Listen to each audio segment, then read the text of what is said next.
Hello and welcome to Masters of Change. Every time we listen to a story of a change, people who have been change makers, who have mastered the art of change, we often wonder, can we also do that? How did these people master the art of change? How could they decide where their life should head? Of course, we would all want that kind of life for ourselves. But is it an easy one? Can we all replicate what they have tried doing? Let us hear it from Judy, who's joining us from Canada, what her story of change has been like. Judy, welcome to the show. Thank you. For our audience who do not know much about you, can you tell us a little bit about who you are, where do you come from, what kind of parenting your parents had, what kind of value systems you were brought up in? Happy to. So I was raised in a very eclectic household, for lack of a better word. One parent was from a Caribbean culture, the other was from a more European culture. They really were from different worlds. We used to joke that they're as different as black and white, which they were. Yeah. One was in a black body, one in a white body, and they seemed very different, academic, artistic, etc. But it made for a very liberal household, so very liberal-minded. They were in an integrated, if you will, or interracial marriage at a very challenging time. So they were quite liberal-minded, very, I think, courageous. And so the household was that way. It was really out of the box. So I always found growing up that we tend to like to put people in boxes, but I never felt I knew what box I was supposed to go in. So people would look at me physically and say, oh, you must do this, or you must like that, and I never really could resonate with it. So looking back, I appreciate it, but at the time, it was actually quite confusing and felt sometimes a little bit lost, like, where do I fit in? But it was wonderful. They really loved to cultivate all of our interests.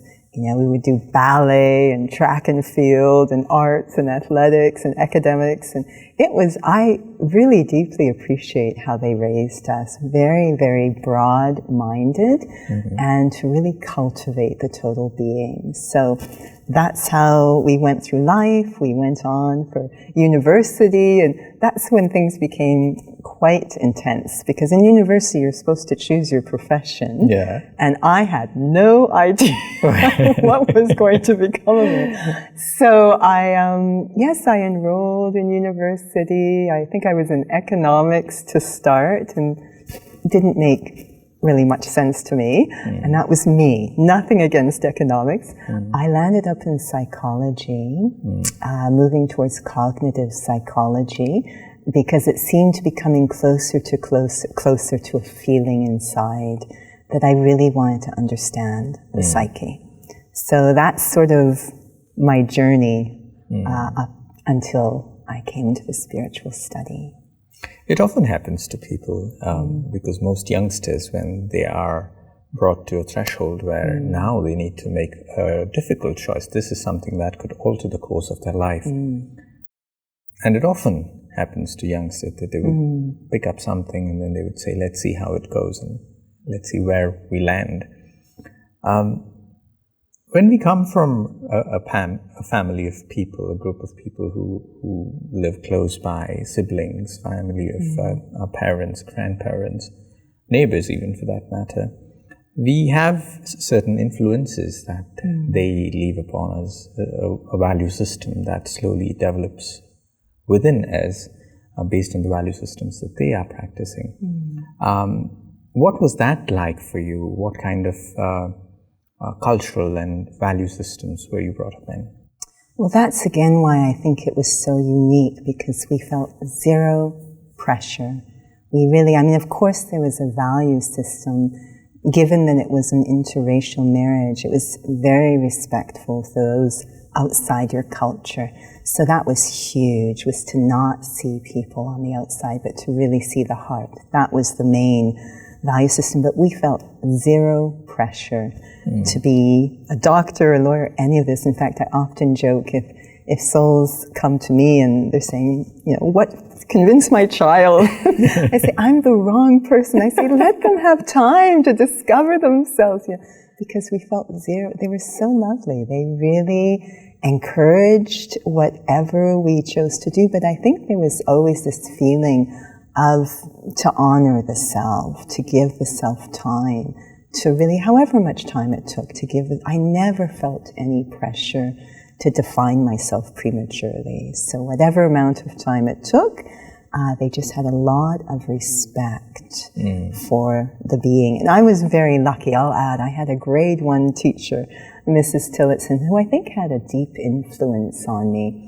And I'll never forget, as we were 6 years old, but the respect that she had for us, even though she was over 60 and we were 6, it left a deep impression on me that this was one of the most important qualities. You could have nothing else, no profession, nothing. But if you have respect, you have a lot. So that was a deep value for me. Oh, wonderful. Often we see that people who have come to spirituality, they've had a search for something bigger. Some people have searched for God, some people have searched for truth and wealth, some people have just searched for a sense of justice, trying to understand the world in a better way. And it has often left them with the quest that people have embarked upon, going and trying to find out things. Did that kind of quest happen to you? How did you come to spirituality? Yes, I have a really deep memory. In elementary school, I don't know what that is in other parts of the world, around 10 or 11 years old, I would be walking to school with my friends, and I wouldn't even notice that I had walked well ahead of them. They often had to call me because I would become so absorbed in my inner world and be saying, well, I'm thinking now, but who's thinking? And how does the brain work? And what's really going on? So I was really intrigued by how we function. I don't know why, but this constantly pulled me. And then again, you add layers as you get into the teenage years, and there's peer pressure, identity crisis. I sort of wanted to understand what was going on at the most basic level of human nature. I don't know if I was particularly looking for God. I suppose that would eventually be wrapped up in there somehow, but I was looking to understand how we work, because so many times the way that we were behaving made no sense or was completely cruel. So I really wanted to know what's going on. And then, eventually I think as again we try to find identity and those big questions in life. What is my purpose? What is the point of all of this? Especially as we saw the violence increasing in the world. What is the point? So I guess those existential questions that many have, where we're becoming louder and louder in my head, but I had no answers. And if I may ask, how old were you when you had those thoughts and when you were looking for those things? Yeah, I think I really felt it coming to a head in the university years, again when you're supposed to define yourself, and but I also had a very powerful experience in my mid-20s. A childhood friend I'd known since childhood had been having over the years these odd symptoms come and go, a blood clot here, some pain there, that had her in and out of the hospital. And it was odd, no one really knew what was going on. And then one day I got a phone call that she'd been admitted again, and they said, come to the hospital. Now, where I was living at that time, they don't let anyone but immediate family come into the hospital. So I couldn't actually get to her. So I was standing outside the doors of ICU and wondering, how can I connect to that soul? And some strange little crazy voice in my head said, be very, very quiet, and you can maybe connect through your mind. And this other voice said, that is ridiculous. That sounds crazy. But this other voice got louder and louder, and I remember I was trying, and I could connect. I could feel something that wasn't my own, and it was fear. I felt incredible fear.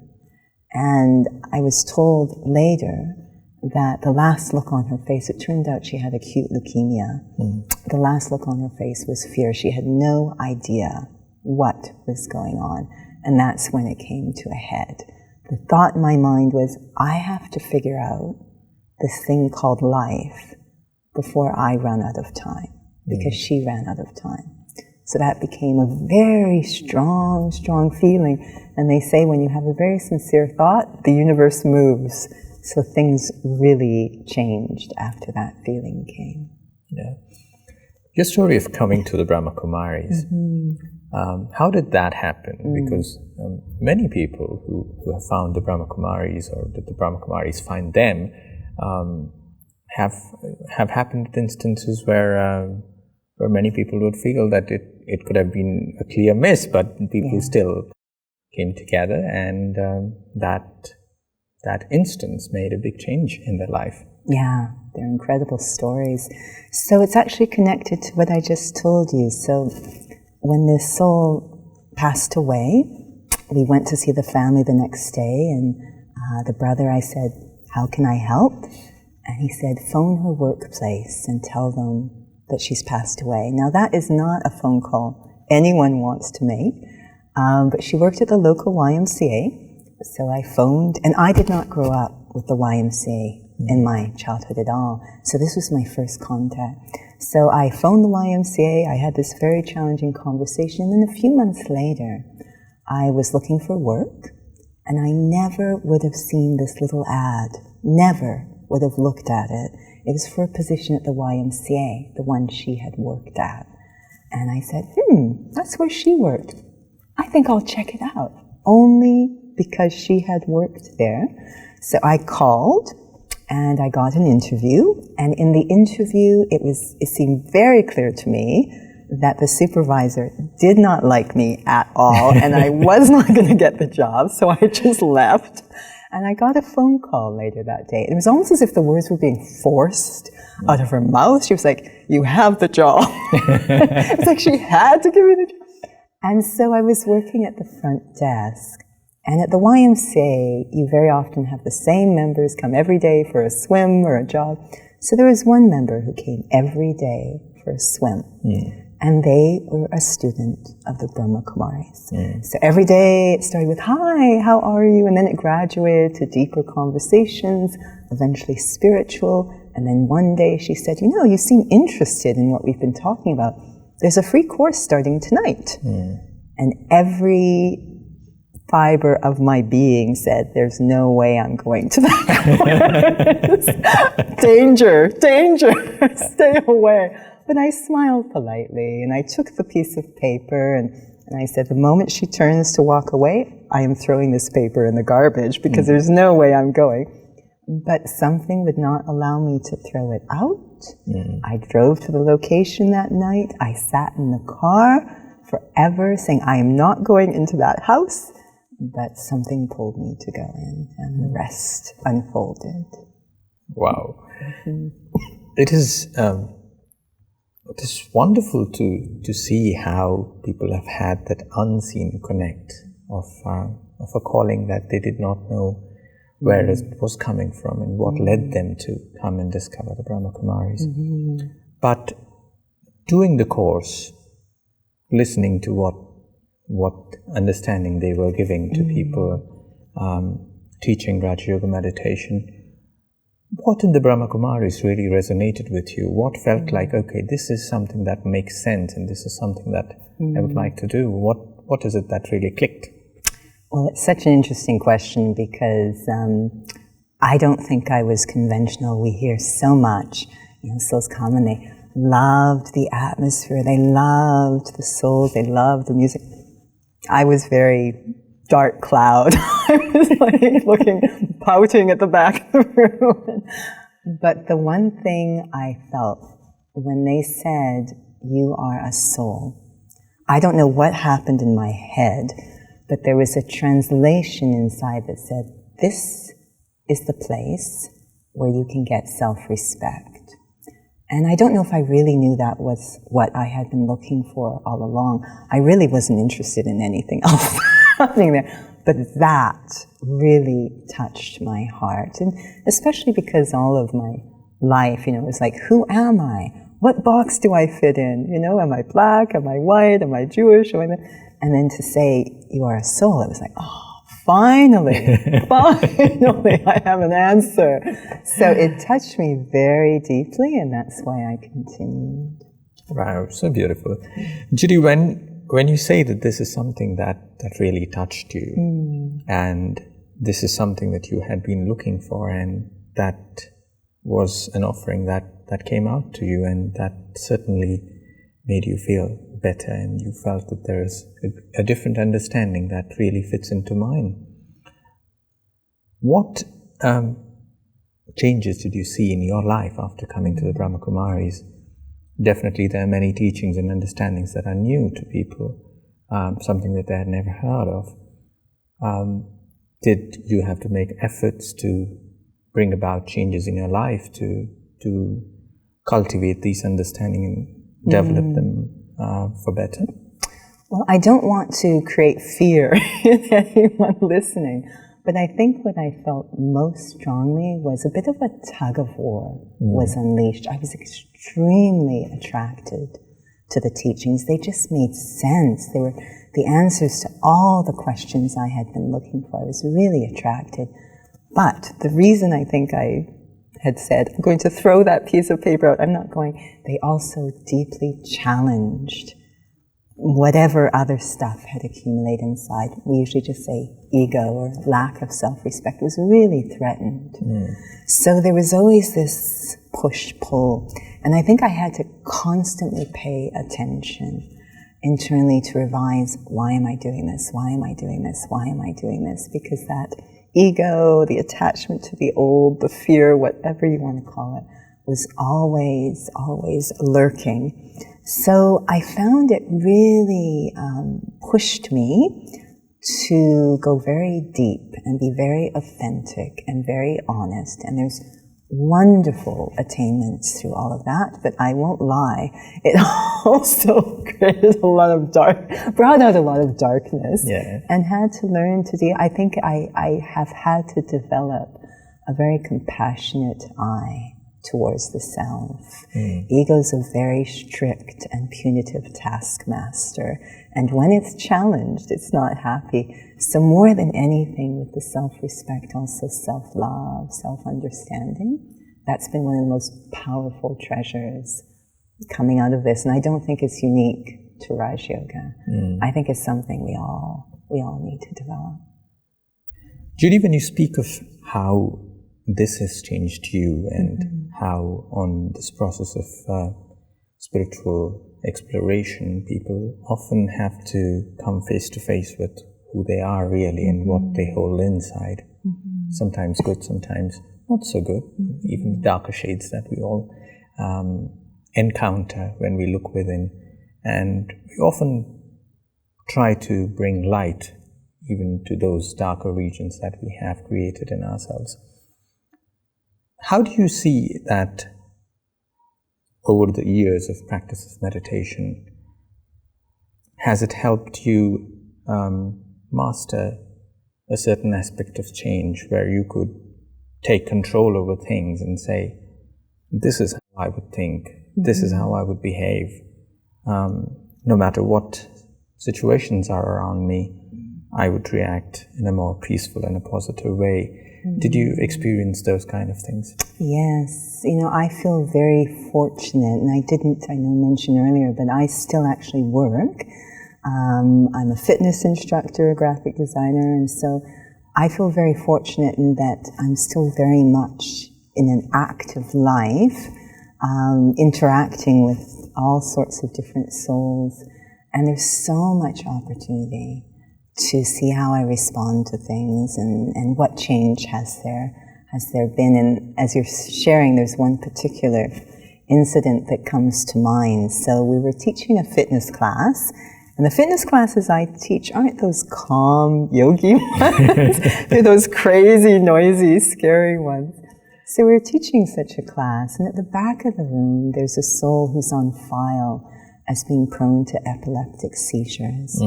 So the class is going on, and suddenly I look back there, and he is down on the floor having a seizure.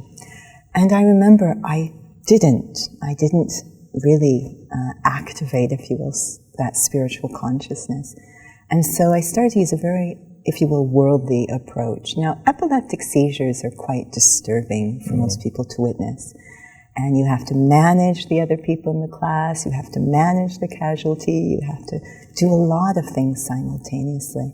And I remember feeling so disoriented. I remember feeling that it was not a useful response. And the thought in my mind, I mean, I would never wish this soul to have another seizure, but I thought, if this happens again, I know what I would do differently. If I'm given a second chance, I know what I will do differently. Well, exactly 1 week later, the soul's down again with an epileptic seizure. And I remember I promised myself, if this happens again, I remember the first thing was, go into that, make sure you're in that spiritual state. It was like night and day, you know, and it was such a beautiful experience. No one would think of responding to an epileptic seizure as a beautiful experience, but it was such a wonderful experience. So I love these opportunities in day-to-day life. I think most people think they're separate. Spirituality and day-to-day life, corporate life, whatever. I think it's the exact opposite. I think the whole purpose of spirituality is to integrate it, to live spiritually. So I have so many opportunities. I'm always tracking. Did I respond differently? And I get a lot of repeats in the work I do. So if I don't pass one time, the odds are another will come. And so I get to learn a lot. I feel very, very fortunate that way. I get very concrete feedback. Am I progressing? Is any of this authentic? Are you really that? Are you the real deal? That's very important to me, to not just be in an isolated place in a meditation room. I often feel spirituality feels more real to me as I'm walking around in my day-to-day life. Wonderful. This is something very new for many people, because the moment people hear spirituality and meditation, the first picture that anybody could think of is someone sitting with closed eyes and sitting in a meditative posture. And that is what we have often seen people do when we hear meditation. But what you say is something which is very practical. It is something which is on the go, on the move, and yet responding positively, responding peacefully. This is something that everybody would like to do. And they would say, how did this happen? How can we do this? Does it require you to master a special kind of skill or something? Yes, I think what I loved about a really robust spiritual practice is that at its foundation, it doesn't say we're bad people and we really have to control ourselves, but at its foundation it says we're intrinsically good, that there is a stock of wonder that is us, and we just have to figure out a way to activate that. That's really the foundation of spirituality. So that's really the bulk of what's going on. Now, in fitness, there's an interesting thing that happens. Fitness has been such a wonderful metaphor for practical spirituality. In fitness, what happens is you're in an artificial environment, a gym, and you do some exercises that are meant to activate your core or this muscle. And that's wonderful.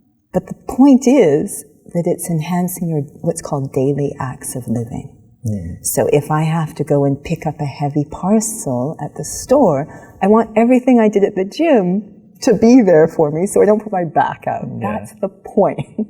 So often that doesn't happen in fitness. We tend to focus on the superficial. Do I have big biceps? And there may not be the strength I need for daily acts of living.